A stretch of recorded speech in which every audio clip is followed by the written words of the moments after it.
مقدس کتابیں اس لیے مقدس ہیں کہ ان کتابوں میں نوع انسانی کو یہ بتایا گیا ہے کہ ایک ذات ہے جس ذات سے اس پوری کائنات کا رشتہ قائم ہے، اور وہ ذات خود مختار ہے، قادر مطلق ہے، جو اس کی مرضی میں آتا ہے وہ کرتی ہے، کیونکہ اس نے اپنی مرضی سے کائنات کے افراد سے پوچھے بغیر کائنات کو تخلیق کیا ہے۔ اس لیے اس نے اپنے ذمے کائنات کی زندگی کے تمام وسائل کر لیے ہیں۔ کائنات میں جتنے بھی وجود ہیں ان کے لیے ضروری ہے کہ وہ وسائل کے محتاج ہوں۔ کائنات میں کوئی ایک فرد بھی ایسا نہیں ہے، نہ کبھی ہوا نہ آئندہ کبھی ہوگا، جو وسائل کی احتیاج سے آزاد ہو۔ مخلوق کا مطلب یہ ہے کہ وہ محتاج ہوتی ہے، اور خالق کا مطلب یہ ہے کہ وہ محتاج نہیں ہوتی۔ خالق کی جو ہستی ہے اس کی تعریف ہی ہے کہ نہ اسے کسی کی ضرورت ہے، نہ وہ کسی کا محتاج ہے، نہ اسے وسائل کی پرواہ ہے۔ مخلوق اور خالق کا جو رشتہ ہے اس رشتے کے بارے میں دو لفظوں میں یہ بات کہی جا سکتی ہے کہ مخلوق ہر قدم پر خالق کی محتاج ہے، اور خالق کسی بھی قدم پر مخلوق کا محتاج نہیں، کیونکہ خالق نے اپنی مرضی سے، اپنی منشا سے اور مخلوق سے پوچھے بغیر مخلوق کو تخلیق کیا ہے۔ اس لیے خالق اپنی ذمہ داری محسوس کرتا ہے کہ وہ مخلوق کا کسی بھی حال میں ساتھ نہ چھوڑے، اس لیے کہ مخلوق کے اندر اگر بھوک کا تقاضا ہے تو یہ بھی خالق کا پیدا کرتا ہے، مخلوق کے اندر اگر پانی پینے کا تقاضا ہے تو یہ بھی خالق کا پیدا کرتا ہے، مخلوق کے اندر اگر شادی کرنے کا تقاضا ہے یہ بھی خالق کا پیدا کرتا ہے، مخلوق کے اندر اگر یہ تقاضا ہے وہ کسی کا بیٹا ہو یا بیٹی ہو تو یہ بھی خالق کا پیدا کرتا ہے، اور مخلوق کے اندر اگر یہ تقاضا ہے وہ کسی کا باپ ہو یا کسی کی ماں ہو تو یہ بھی خالق کا پیدا کرتا ہے۔ کیونکہ خالق نے مخلوق کو پیدا کرنے سے پہلے اس بارے میں نہ تو مخلوق کو اعتماد میں لیا اور نہ مخلوق کی مرضی معلوم کی، اور نہ ہی مخلوق کی جو احتیاج ہے اور جو ضرورت ہے وہ مخلوق سے پوچھ کر اس کے اندر احتیاج ڈالی گئی، کیونکہ اللہ تعالیٰ نے مخلوق کو اپنی مرضی سے پیدا کیا ہے، مخلوق کے اندر تقاضے اپنی مرضی سے پیدا کیے ہیں، مخلوق کو اپنی مرضی سے محتاج کیا ہے۔ اس لیے اللہ تعالیٰ نے اپنے اوپر لازم کر لیا ہے کہ وہ مخلوق کا کسی بھی لمحہ ساتھ نہیں چھوڑتا۔ اب مخلوق سب مخلوق ہے، خد و خال کی بات یہ ہے کہ خد و خال کچھ بھی ہو، بہرحال جہاں خد و خال ہے وہاں مخلوق۔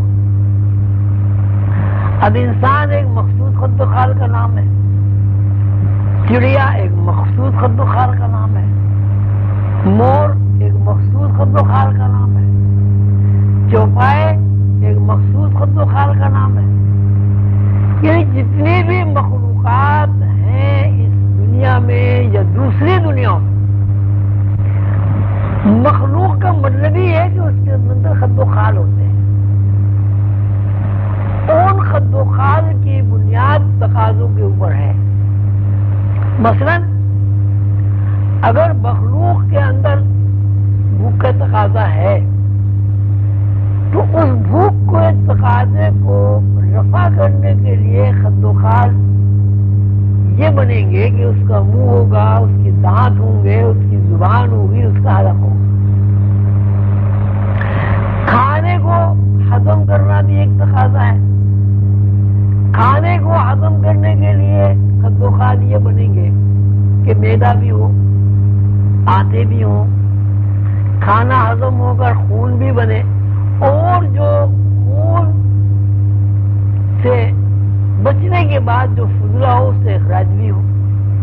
تو لہذا وہ اخراج کی بھی خد و خال بنے۔